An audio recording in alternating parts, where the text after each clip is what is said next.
This is Uncle T Boxing with a Hall of Famer promoter for Baron. How you doing, sir? Good, thank you, very well.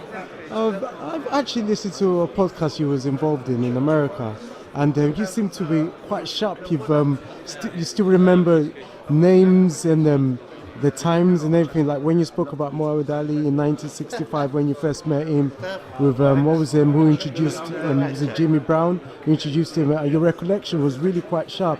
How do you keep your brain quite sharp and at this age of yours? Well, I've been blessed by God to have been able to remember things, because otherwise, at a particular age, sometimes the memory fades. In my case, it hasn't been. People kid me because from the mid-'60s on, I've been an advocate of smoking a joint every once in a while, and I think that helps with the memory, doesn't it? At least in my case, it has. Do you still smoke it? What? Do you still smoke? Of course, it's legal now in Nevada.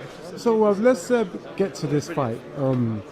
You've highly rated Terence Crawford, and you compared him to Sugar Ray. So am I led to believe that you think he's better than Floyd Mayweather, one of your old boxers? They're different. Mayweather is a tremendous defensive fighter, but nobody would mistake Mayweather, at least in his major fights, as being an offensive fighter. He isn't. He's a great defensive specialist. Ray went both ways. Was a good defensive fighter, tremendous offensive fighter.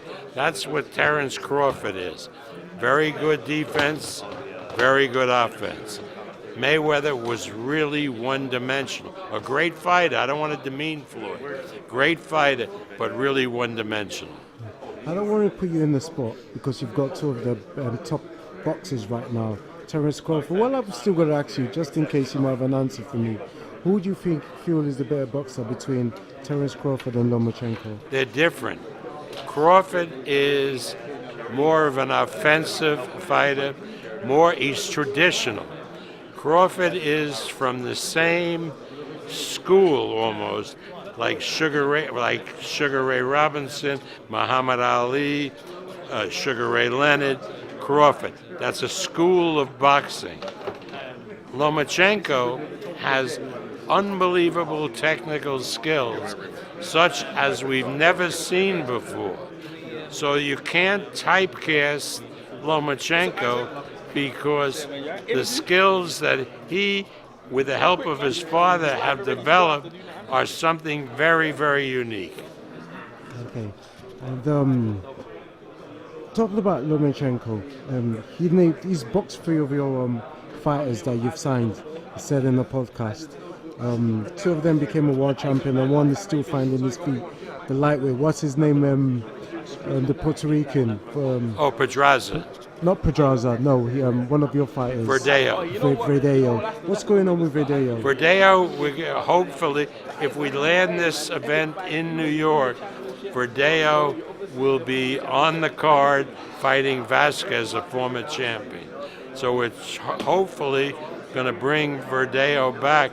He lost that one fight, he lost focus, but when I talked to Loma, we signed at a little bit at the same time, really. We signed Loma.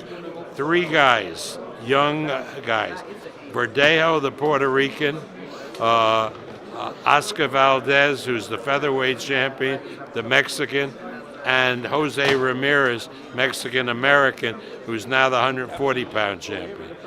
And we asked, and Loma had fought all 3 guys, and we asked him who was best. And he said, well, Valdez was a good fighter, but too slow. Ramirez was a good fighter, but he didn't think quick enough in the ring. The best fighter of the 3, and the best fighter that he fought in 390-odd fights in the amateurs was Felix Verdeo. That was high praise. But again, a fighter to go to the top has to concentrate, can't lose focus, and Verdeo lost focus. Hopefully he'll recapture that focus because he's an amazing talent. I heard one of the reasons why you signed Terence Crawford at the beginning was because you found out, or was it through Mikey Garcia, that Terence Crawford beat him in the amateurs. Was that so? No, we signed Terence Crawford because he was a good fighter, he had a good amateur record, and we put him on undercards. And then there was a fallout when a semi-main event, one of the fighters got sick or injured, and there was an opportunity for Terence, and we put Terence in, and he won that fight, and that launched his career. But I had nothing to do with Mikey Garcia. Okay. How do you see that fight between Mikey Garcia and Errol Spence going? I just don't know. I think if Spence has trouble making welterweight, which may be the case, and I know that Garcia is building his body, Garcia could conceivably win that fight. But generally, you take a guy coming up from lightweight against a welterweight, particularly a good welterweight like Errol Spence, you'd have to go with Spence. So I don't know. Again, is Spence having trouble making weight?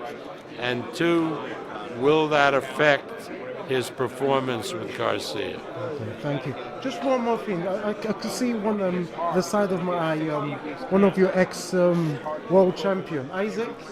Dogboe, Hey, man. Good to see you. Happy New Year. Happy New Year. to Well you. done, champ.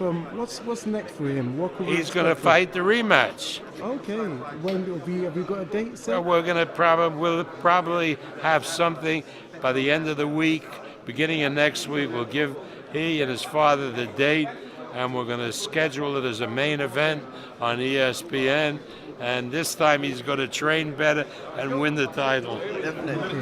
Well, Isaac, I will have to speak to you next. What do you think happened in that fight, really?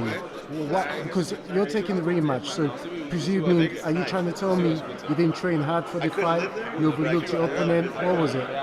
Well, all I've got to say is that Navarrete deserved it. He came better prepared than I was. Hence, you saw the performance I put up on the night. But I mean, the most important thing right now is regrouping, rebuilding, and coming back stronger. Do you believe you could definitely right your wrongs in the next Most fight? definitely. So like you've heard from Bob himself, we're going for a rematch, and this year, we'll come back bigger and better. And let's have call out Nehu. No. Is it true that you're even still planning to move up, be a multi-weight champion? Of course. I mean, at this moment, 122 is a bit challenging. I mean, as we've spoken, the team and everyone, so Bob is sorting a few things out, and we'll be getting back into camp straight away.